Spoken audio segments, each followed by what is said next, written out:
Welcome back, and today let's solve Leetcode problem 2429 titled Minimum XOR.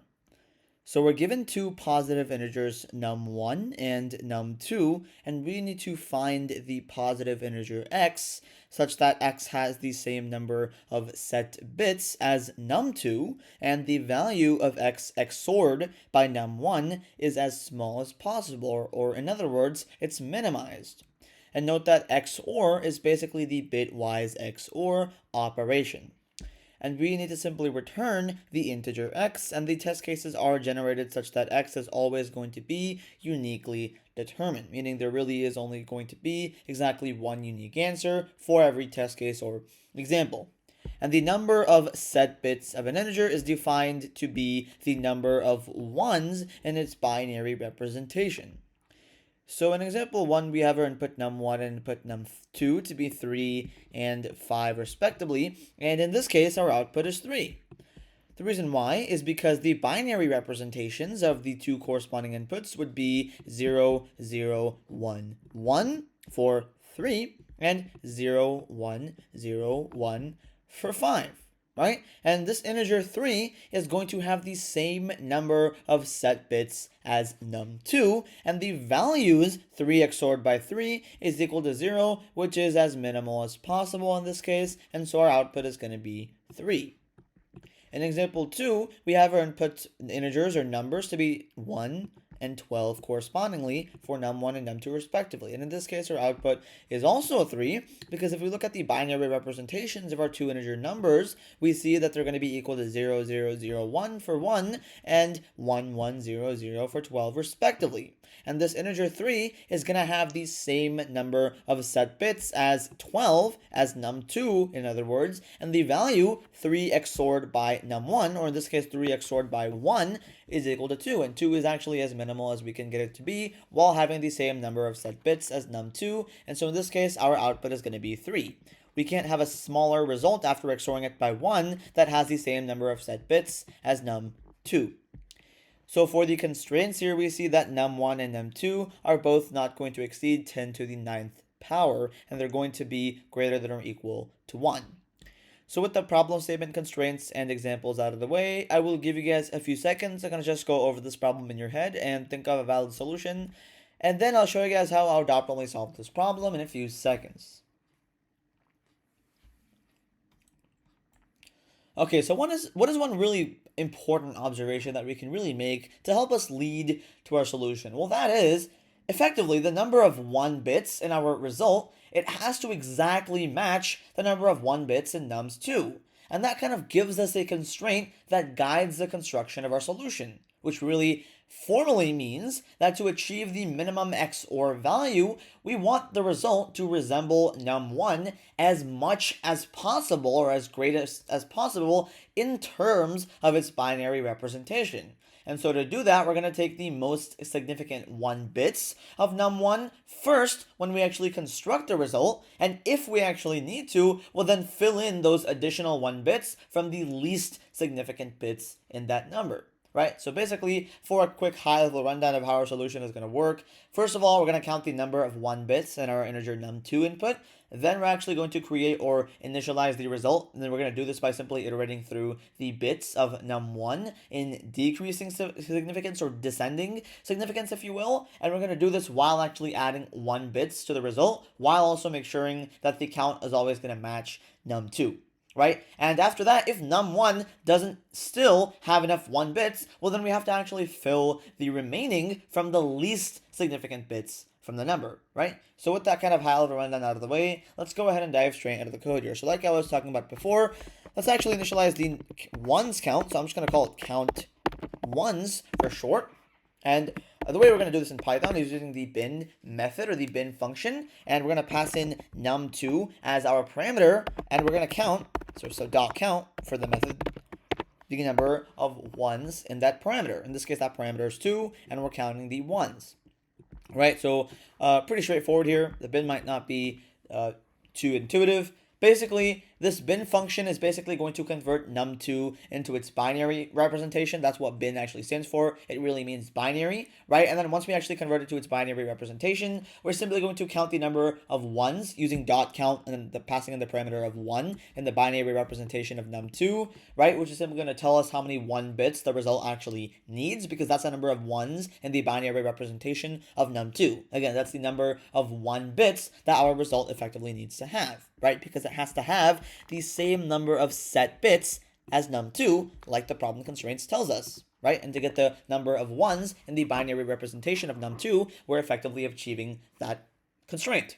Okay, so once we actually get the number of ones that we need, or the count of that value 1, let's actually initialize our actual result to be initially 0, and this variable is simply going to store the final answer. It's where we actually construct the final answer with, right? So now let's actually iterate from those bits. So for I in the range, this is the initial pass, from 31 going up until -1 exclusive or 0 inclusive as our second parameter, and at each iteration we're going to be decrementing by 1 each time for our optional third parameter, right?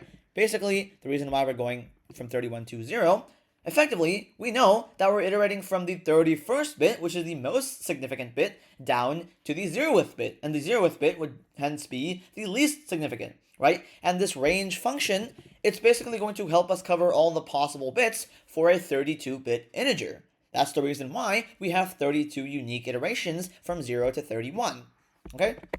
So in this range, or in this loop here, in the range of 0 to 31, decrementing by -1 each time, technically so from 31 to 0, if num1 at each iteration ANDed, that's our operation that we're going to be using in this problem. I can't find it, there it is, ANDed by 1, bit shifted by I, right? And what this really checks here, basically, what does 1 dash dash I mean? Basically, that's going to create a number with only the ith bit set to 0, right? And by performing a bitwise AND of that result with num1, we're basically checking if the ith bit of num1 in this current iteration, I, if it's actually equal to 1, okay? So if that's the case, so if num1 ANDed by 1 by I, if that actually is the case, if the count ones actually is greater than 0, so if it actually is positive, we want to then take the result and update it, and in this case, our operation is going to be the adding bits operation by that result, 1 by I. Okay, and once we've actually computed that, we then, after that operation, decrement the number of count ones by 1, right? And what we're really doing in this conditional here, basically, if count ones is still greater than 0, that means we still have to add more 1 bits to our result because count ones is still not 0. In that case, we then have to set the ith bit of the result over here, of the result. We want to actually set the ith bit of that using that bitwise OR, right? And after we actually increment or update our result by the ith bit of that result from our result, then we actually want to decrement the count ones because we've actually used one more 1 bit, right? So we want to actually reflect that operation, okay? So once this for loop is then executing, now let's actually get into the second pass. So for I in the range of 32 here, right? Simple 32-bit integer. If the count ones, if it's equal to 0 in this iteration, we immediately want to break. However, if that's not the case, so if not result, or by, where's the or symbol? I keep forgetting. There it is. Or by our result, 1 ith bit here. If not, that's the case, well, then we still want to increment our result using the OR operator, or AND operator. And in this case, we're going to shift it by the result again. And once we've actually done that, then, similar approach, we still want to decrement our count ones. So count ones minus equals 1, right? This is the kind of second loop here. Basically, again, once we've actually processed all of the bits of num1 in this initial pass, we then have to actually handle the case where count ones is still greater than 0. We still haven't used all the 1 bits that we needed to. We still have some left over. Count ones is not 0 yet. And so in this position, If this is not already true, we then have to iterate from the least significant bit, so from the 0th bit up until upwards, basically, of the most significant bit up until the 31st bit, technically the 32nd, and then set bits in result until the count actually matches nums2. And once that's the case, so once count 1s actually reaches 0, effectively, we're done with all these operations, and we simply want to return the results. Right? That result is going to be the output of these two passes of our function. So unless I made any syntax errors here, this should be accepted and there should be a valid solution. And as you can see, this is really just about as efficient as we can really get it to be. So for a quick high-level rundown of how our code actually works as a whole, effectively, we're basically constructing our result by prioritizing the most significant 1 bits of num1. And then, as we're doing this, we're also ensuring that the number of 1 bits also matches num2 using this count 1's result. Okay? And effectively, if num1 doesn't actually have enough 1 bits, meaning that count 1 is still not equal to 0, we then have to fill the remaining bits starting from the least significant position or bit up onto the most significant of those 32-bit range in the second pass of the solution. Right? And that basically not only minimizes the XOR value, but it also meets the problem's constraints of our result having the same set bits number or value as the second integer num2. So for the time complexity of this solution, this is actually going to be technically a big O of 1 solution because the number of iterations is actually constant or fixed because we're really only iterating through the 32 bits twice. So technically fully simplified, it's big O of 1. It's a constant time solution. Again, we're only looping 32 times for each for loop, regardless of our input size, because we only have a 32-bit range for both of our passes. And for the memory or space complexity, it's also going to be big O of 1, because we're actually using a constant amount of extra space. It is a constant time solution. We're not using any auxiliary memory or any extra data structures. We're only using a few integer variables like the result and the count 1's integer. So if you guys enjoyed this solution and learned something new, please consider liking this video and subscribing to my channel. And without further ado, I will see you guys in the next video. Bye-bye.